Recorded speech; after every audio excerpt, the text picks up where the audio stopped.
Front to back, what have I done so far? Well, the worst bit was the front brake. The pistons were completely stuck in there. Well, not completely. You could pull the lever and feel it trying to squeeze the disc, but there wasn't really much braking force. Probably shouldn't have ridden it back from Oxford like that, but we got there. So the front calipers have had new pistons, new seals, completely cleaned out. It's a good job I've got my little ultrasonic cleaner. I was able to put the calipers in there, clean those out, and it came with braided hose. The master cylinder seems okay, so all I've done is just flushed out the old brake fluid. It's obviously drained out when I took the caliper off, and bled it. Right, so I've just finished rebuilding the front brake caliper and I'm now bleeding it, as usual with me. I've got my cheap vacuum brake bleed kit, although I have been using the pump, open the valve, close the valve, pump, open the valve, close the valve trick, and I've got to the point where it's nearly bled. There's just a tiny bit of air in, so I'm doing the clamp the brake lever back against the bar trick, which I think, because of the pressure, it dissolves the air in the brake fluid. And then when you release the brake lever, eventually all the air boils off into the master cylinder, relieving the system of air. I've used it before, it works. So that's the brake rebuilt. The other thing that was wrong with it was it had a very heavy throttle. And it was when I was trying to lubricate it that I discovered there's only one throttle cable, and there should be two. There should be a push and a pull. So there's no pull to close the throttle. Seems to work all right at the moment, but obviously it's not completely safe. Had the switch gear apart, throttle tube off, cleaned it all up, some PTFE grease. And it was then that I found the bar end was loose, so I've had to tighten that up. The other change I've done was these rubber blocks were up here, and I think they were up here because there was no spacer block in the rubber grommet here. They're designed so that when you do up the nut, it tightens against a spacer grommet, so that this rubber block only gets compressed a certain amount, and that pulls the tank down. There are there's a locating pin on the frame that locates the rubber grommet that sits into the seam of the tank.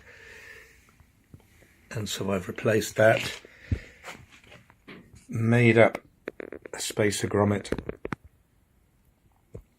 for this so I can clamp it down tight. From eBay, I've got the rubber bush with the top hat spacer. So now when you tighten up the front of the tank, it sits on the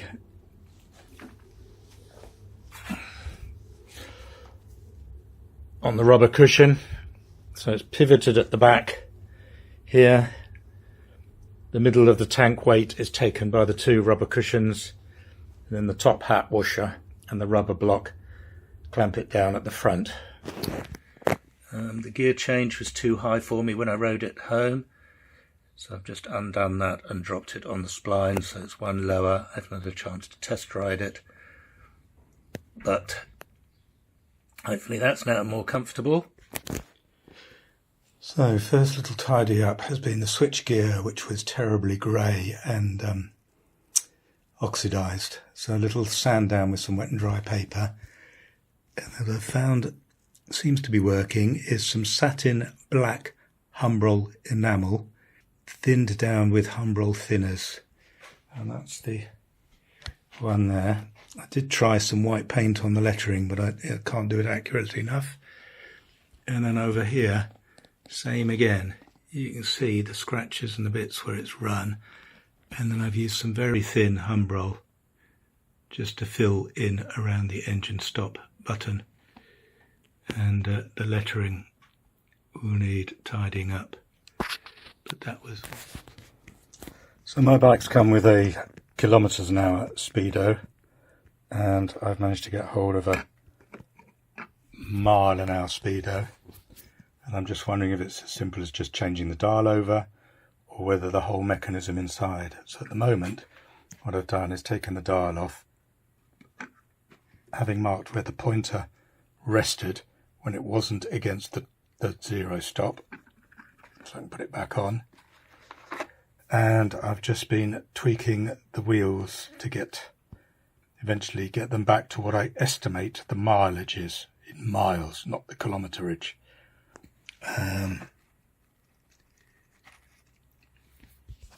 All above board, because I'm going to document it and put it in my folder so anyone who does buy it will know what I've done. This is from a company in Holland that have loads of bits. So it's obviously off a crash bike where it's been, I don't know if it's fallen over or crashed. So the outside casing is cracked, but then I've got my one. The inside casing is cracked down at the bottom there. And when I rotate this round, you can see the shaft there has got bent. But I'm intending on putting this back in my casing to convert it to miles.